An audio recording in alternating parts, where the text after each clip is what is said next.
Hindi ba kayo na-awkward sa isa't isa? So, syempre, although... Syempre, na-awkward talaga naman. Na-awkward po kasi syempre madaming tao sa paligid.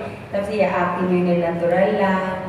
Kaya parang inisip ko, hindi ba kami parang medyo obvious dito? Hindi ba talaga parang natural ba kami? Kasi syempre kinakabahan kasi kami yung gawin yun eh. Kasi iba kasi yung gagawin niya sa private, iba yung gagawin niya sa talagang acting. Talagang iba siya talaga.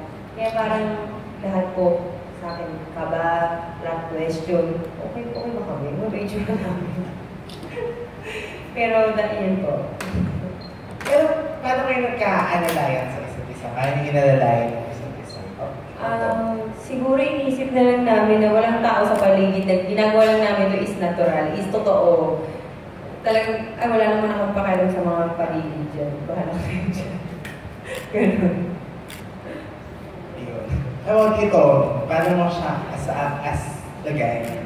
Paano mo inalalayan si Nico with your kissing scenes?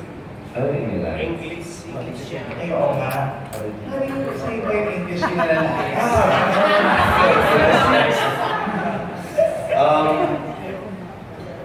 Well, because we are a real couple, and I guess if you're just acting, you put yourself in character and you do it for the scene, whereas with us, it would be sharing something that's more personal and private that we're sharing to the people, you know, to the camera, to 20 people right next to you, watching you.